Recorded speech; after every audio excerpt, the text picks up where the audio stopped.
मध्यम मुदत कर्ज 183 कोटी. आता मला सांगा, आता ह्याची टोटल बेरीज केली की 416 कोटीची होत्या.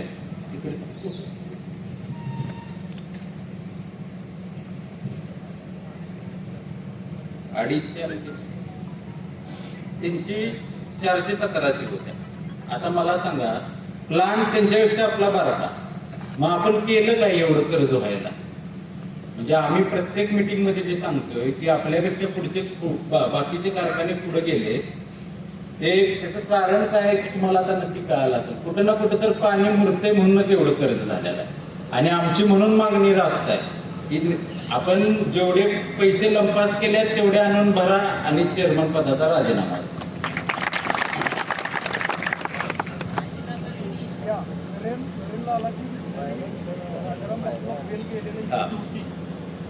आता शेजारचा जो कारखाना आहे त्याच्यामध्ये नरेन लालांनी त्यांनी पण तो त्यांचा प्लांट घेतलेला, तिथं तो व्यवस्थित चालला नाही म्हणून त्यांनी डिमॉलिश करून दुसरी प्राची डिस्लरी घेतली. आता मगाशी मुद्दा आला, त्यांनी भैया भाषणात म्हणले की बाबा दादानी बघावं, भाऊंच्याकडे लक्ष द्यावं, केदारकडे लक्ष द्यावं. मुळात मी सर्वप्रथम सगळ्यांना सांगू इच्छितो की आमच्या दोघांची पण कारखान्याचा चेअरमन व्हायची पण इच्छा नाही, हे जाहीरपणानं असतं. आमची एकच इच्छा आहे की कारखाना व्यवस्थित चालला पाहिजे. आता तडजोडी बाबत तुम्हाला जरा कल्पना सगळ्या देतो. साधारणतः मला वाटतंय आपली पहिली बैठक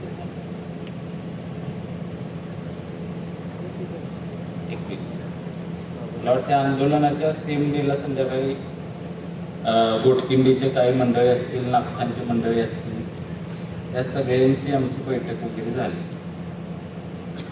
तर त्याच्यामध्ये मला माहीत होतं काकांनी जी लोक पाठवून दिली आहेत किंवा काही लोकांचे असं मनातून इच्छा की बाबा चांगलं गेलं नाही पाहिजे, मिटलं पाहिजे. मग सगळी लोक बघितल्यानंतर मी काय केलं, कंपनीचं सगळं स्टेटमेंटच उचललं आणि ह्यांना भेटायला घेऊन गेलं. आणि मला वाटतं नानांच्या हातात, नाना आहेत नाही व्हाईस चेअरमन आपली त्यांच्या हातात स्टेटमेंट दिलं. त्यांना मी काय सांगितलं, सगळ्यात त्या स्टेटमेंटच्या शेवटच्या पानावर जावा, 2 वर्षापूर्वीचं स्टेटमेंट आहे आणि तुम्ही फक्त एकच करायचं, बाकीची बोलणी करायच्या अगोदर ते पूर्ण वाचा तुम्ही. कंपनी कुणाची, तिथं नावं काय काय, तिथे एंट्र्या कशा यायची, हुतात्मा बाजारच्या काही एंट्र्या होत्या आणि शेवटच्या पानावर जाऊन त्याचा फक्त टर्नओव्हर वाचून दाखवा. मला वाटतं 2 मिनिटं लागली त्यांना आकडा वाचायला, आकडाच वाचता आला ना. मग शेवटी आपले शंकर जाधव जे आहेत ते आता पतसंस्थेत, कामगार पतसंस्थेत काम करतायत म्हणून त्यांना म्हटलं की तुम्ही जरा कुठं आपल्याला आकड्यातलं कळत असेल तुम्ही वाचून दाखवा. तर तो त्यांनी आकडा वाचून दाखवला आणि त्यांना खरा तेव्हा विश्वास पटला. त्यांना काय वाटत होतं, काका एवढं सगळं बघतात तर 100% कुठं ना कुठं तरी बाबा थोड्याफार पैशामध्ये बिंदे असतील, तळ लागतो, थोडं पाणी टाकतो. आता टाकलेलं पाणी बघितल्यानंतर त्यांनी तडजोडीच बंद केल्या. परत त्याच्यामध्ये बऱ्याचशाच आमच्या बैठका झाल्या. त्याच्यामध्ये परवा मला वाटतंय सकाळी त्यांच्याकडून आपल्याला निरोप आला की तुमचं जे काय म्हणणं आहे ते लेखी स्वरूपात. काय आहे का ते कागद? नाही, फोटो. आता एकच माझं म्हणजे मुद्दा म्हणून एवढी सगळी लोक आहेत आणि तुम्ही तडजोडीत आहे म्हणून मी काय तुम्हाला काय म्हणतो त्या कटकाऱ्यात उभा करत नाही. पण इथं उठून तुम्ही फक्त एक सांगा की वैयक्तिक एक मागणी होती का, उठून तुम्ही सांगा. आणि खोटं असलं तर आज आंदोलन मागे घेत.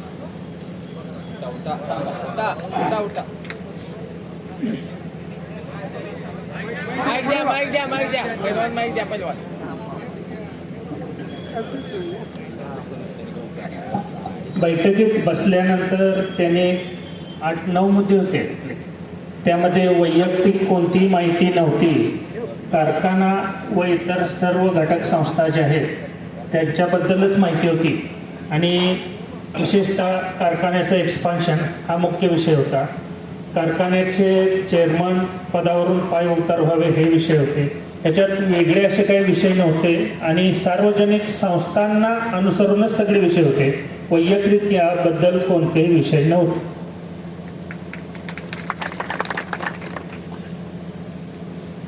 आपण काही जण चर्चा करत असतील की बाबा इथं जाऊन बसले, मागं जाऊन बसले, वैयक्तिक काय मिटलं, काय काय घेणं देणं झालं काय.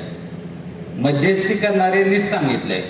आता त्याच्यावर किती विश्वास ठेवायचा का ठेवायचा नाही हा तुमचा प्रश्न आहे. शेवटी आज सकाळी पण बैठक झाली.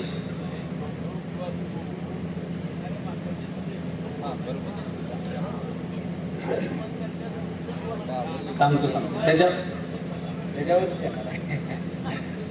आज सकाळी परत घरी आलेले. मग तिथं आम्ही सगळी बसलो 7:30ला. माझी पाठ होत्या 9ला. मला दादा दोनदा हाक मारले. मी म्हणलं आता कशाला जायचं. गेलो. गेल्यानंतर की कसं करायचं. दादा म्हणजे सांगितलं की कसं करायचं. मग ते म्हणले ठीक आहे, मी 1-2 गोष्टीला राजीनाम्याला वगैरे तयार आहे, पण मी पैसे काय भरणार नाही. मग दादा म्हणले कसं काही चालेल, पैसे तुला भरावे लागतील. आणि दादा तिथनं उठून गेले. आम्हाला जास्त वाटत होतं भाऊला आणि मला की कशाला सगळ्यांना दमवायचं, जरा मिटतंय का बघून आम्ही परत 5 मिनिटं बसलो. त्यांनी बाकीचा सगळा विषय घेतला, गोल सांगितलं. आणि मग शेवटी आणि परत आणि विनंती केली, तुम्ही माझा आदर राखत असाल तर मला 2.5 वर्ष राहिलेला कार्यकाळ पूर्ण करून द्या.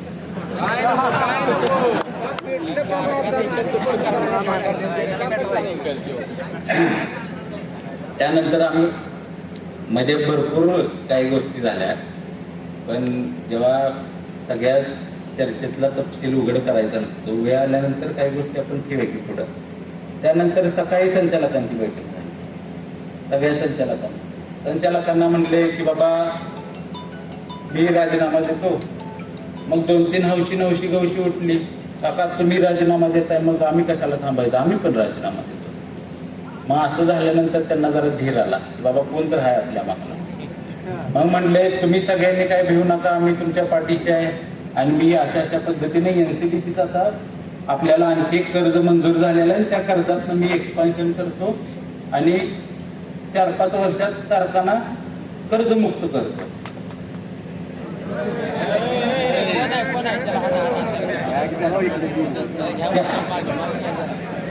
4-5 वर्षात कारखाना कर्जमुक्त.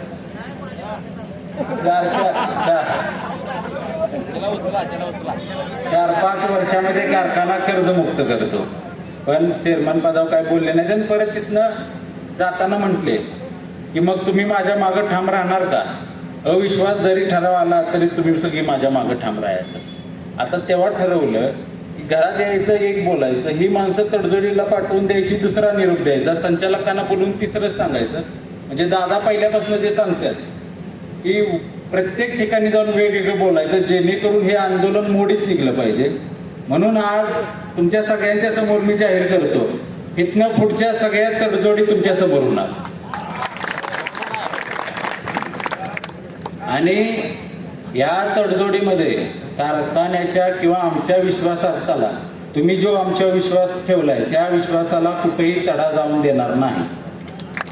दुसरी गोष्ट, भविष्यामध्ये काही आता मला वाटतं समीर भाई बोलले की बाबा कारखाना आता तुम्हीच बघायचा आहे, हे करायचं आहे. मुळात मी सगळ्यांना सांगतो की कारखाना हा आपण सगळ्यांनी बघायचा. मी तर का एकटा ओझं घेऊ. उद्या आत्ता जेवढी जमल्यात त्याच्या 5 पटीनं उद्या माझ्या दारात जमते. कारखान्यामध्ये जे काही चुकीचं काम चाललेलं आहे ते मी आज फक्त तुमच्यासमोर मांडलेलं आहे. उद्या भविष्यातली जी जबाबदारी आहे ती आपण सगळ्यांनी मिळून घ्यायची आहे. तुमची तयारी आहे काय. म्हणजे जरा हात वर करून सांगा की. आणि दुसरी एक गोष्ट, आता भाऊ लय विचार करायला नको. आपण FIR दाखल करायचा निर्णय घेऊया. आणि त्यासाठी माझी तुझ्यासहित सगळ्यांना विनंती आहे की तुम्हाला जर वाचायचं ह्याच्यातनं असलं तर तुम्हाला तर एकतर साक्षी दर वेळा लागणार किंवा फिर्यादी वेळा लागणार. आणि त्याशिवाय ह्याच्यातनं कारखाना मूळ पदावर येणार नाही. त्याच्यामुळे तुम्ही आज रात्रीचा मला वाटतं आपण यांना वेळ देऊया. यांनी काय करायचं ते ठरवायचं, नसलं तर हे संचालक सगळे राजीनामा देऊ देत आणि परत इलेक्शन होऊ दे. बरोबर आहे.